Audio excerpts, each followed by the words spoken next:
Hey, you bunch of legends, it's Warne here, and I'm having a look at the Warne Dawgs for round 20. That's what we're up to. 5 weeks to go, and I am counting them down massively. It's all right, though. It's our last week before the fantasy finals start. In most leagues, all the default ones that play a final 8. So it is the last week. We've got that. We've got our Patreon going off. Our knockout went off last week, so well done to the Frog Dogs who won that. We'll try to catch up with them for our Patreon, so you can make sure you subscribe at patreon.com/DT Talk, and you'll be able to hear all about that win. But we also have our normal open knockout, which is happening at the moment. We're down to the final 32, so that's exciting times. That'll play all the way through to round 24, our final weekend. All right, let's get straight into it. We're looking at the shitty Warne Dogs, not the mighty Warne Dogs, although where we are now, things are starting to look a little better. I've already made my trades because I'm under the pump now. I've got to go and pick up Georgie from school.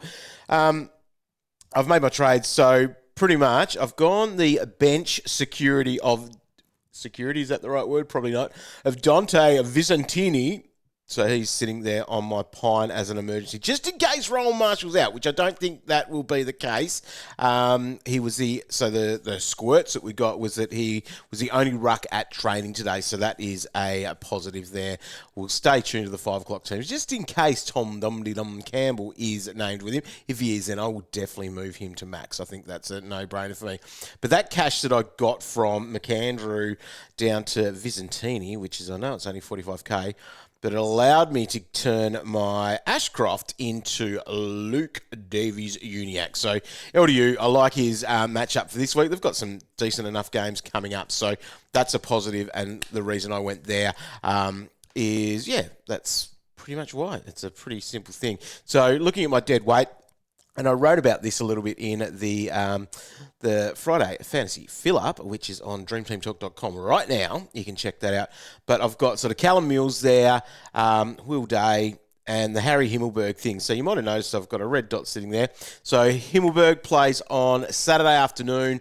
I'm going to see what he looks like. If he's good, I'll leave it as it is. But if he's no good, I'll be putting Windhagen. And what I mean by no good, I'm thinking a sub-70 score is probably where I'm looking. Because obviously at Windhager, he is up against Hawthorn, isn't it? So he should be good for a 70 plus, you'd think. Anyway, that's where my team is looking at the moment. Yep, no rookies on field. I do obviously have Shiesel, wherever he is now. Right up here. Ooh, I haven't put things in price orders. People will be a bit crabby about that, I reckon. Let me try to do that. I'm trying to look at where I'm at. So, yep. And then, yep, you beauty. I'm not sure if these other ones are. I thought I actually had done that, but maybe not. We'll see how it all looks. That'll do. Should be right. I think they're there. Yeah, so that's where I am. Now, let's have a look at what I do like to see here is the little bit of chat around the most traded players. So in the stats center, open up the coach's choice. All right, Nankervis, yep, got the game. He's in, so, and he looked pretty good, I think. So 67, he scored last week, but you can be getting him for 230. So he's probably the downgrade guy to get. There is a Hawks guy named, shit, I've forgotten his name already now. What was his name? Bloody hell. Anyway, Hawks guy named forward, doesn't score a heap. Yeah, don't worry about him. But Nankervis is probably the one, the mid forward, to be grabbing. Dunkley, people are jumping on board there, so that's up to 6,900 coaches doing that. That would be a nice move. That would have been my ideal move if I could have made that work from Ashcroft. It would have meant something else would have had to have gone down for me to do that. Hewitt, obviously, value there at 450, 464. Sam Flanders too. And then Jack Steele, people are jumping there. So my LDU is number 6 on the list. So that's where the ins are looking. All fine picks. And you can see where people are probably trying to save some coin doing some of those. The outs, Ashcroft obviously injured, Walsh injured, Matt Johnson, who has been managed for this week, but he's at 520k. You've got to be pretty happy with what you've got out of him. Hopefully he was on your bench anyway, but now he can be downgraded. So going, that 520 down to a 230, that banks you at 290k, and that would be nice to be spending elsewhere. Ben Keys, yep, time for him to go. Sheldrick Wardlaw. So all easy, obvious trades. No one's being traded out that you probably should be keeping. Campbell Chesser is interesting, though, because he's probably on your bench. It's a way for people to grab some coin, I reckon, but he's probably one of the only guys that you can actually have on your bench at the moment in defence. So, yeah, I don't know. Kill your benches, as Calvin would say. Let them rot. I think that's what he says, actually. McRae's interesting. It's hard to take that 69 from last week, but I probably would be dumping him as well.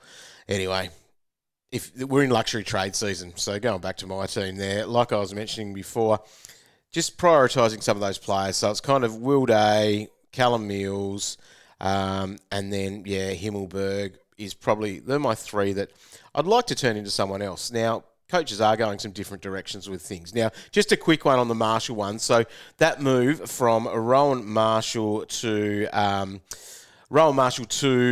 someone is an option, and I'm okay with it. I'm okay if you want to go to Max Gone. So it's not a no, but it's just things to flag. I think that Grundy will possibly be back in a week or two. Now, I heard, and I mentioned this, I think, on the podcast last night, but basically it was Matthew Lloyd saying if they don't bring him in for that game next week against North Melbourne, I think it was, they won't play him again. So that's good and bad, I guess. But I think that he should be, you'd think he'd be playing just because they would have some plans for finals. That's just my opinion. It's just a flag. Anyway, I think that Gon can probably still score all right, even with him in the side, but we'll see how that looks. I would be okay with you making that move, especially if it's letting you do something on the other side, which is a big part of what my trade was going to be about, going Marshall down to Gon, and then that would hopefully allow me to turn Ashcroft into someone all right.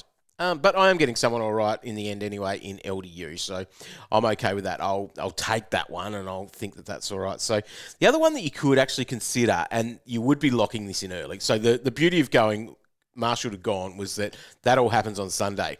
The shit thing or the flag on that is if you didn't end up doing that because Marshall plays and so everything's hunky-dory, is it what would you do with that second trade? So you might be stuck with like your Windhager to someone or something like that, which is probably not the ideal thing. Yeah, Windhager can go, but were you still getting to someone that you wanted and yada yada? And one of the reasons that you were going Marshall down to Gone might have been for the cash that allows you to put that on top of that second trade. So it just limits you with what you can do.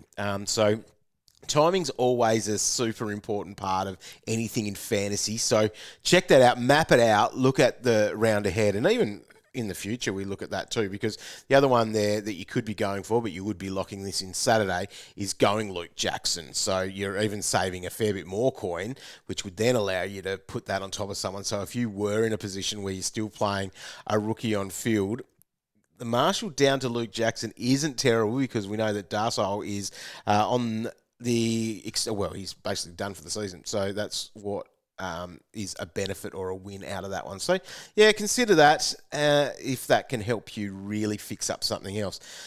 So we'll talk more about stories of the season, but yeah, just the fact I don't have Dawson or Bond are the absolute killers this year. And yeah, as I said, we'll talk about that later on. If you haven't, go and check out all of our content at dreamteamtalk.com's one place, our patreon.com/DTTalk as well, but also on the AFL website, including listen to the podcast, whether that's Monday's podcast and also last night's podcast. Last night's was a ripper. I think there was a lot of cool stuff that we did talk about, especially with the captains things and even just the things that come out of that too. Like we're looking at playing at Mars and stuff. So Cal had some great stats there, some interesting things. So that is me done, I think, for today. So thanks for tuning in. Bit of a short and sharp one. Hopefully back bigger and better next week. Maybe. Don't know. We'll see how it's all looking. So I appreciate you jumping on here. If you haven't subscribed to our YouTube, get on it. If you haven't clicked on dreamteamtalk.com, click on it. If you haven't got on our Patreon, patreon.com/DTTalk, get on it.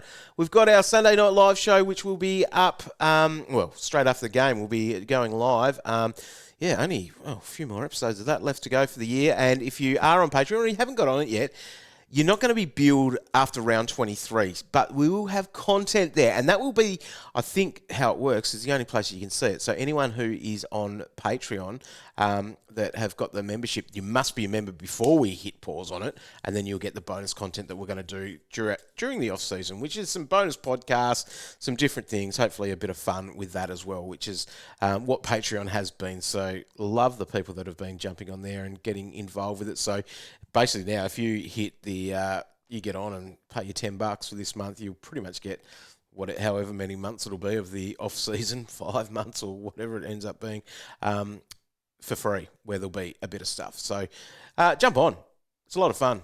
Appreciate everyone being here. Thank you and good luck for round 20. I'll tweet out any other news, but stick around for the 5 o'clock teams and see if you get anything there. Tom Campbell would be a big watch, but it's very, very, very doubtful by the looks of it now. All right. So, legends.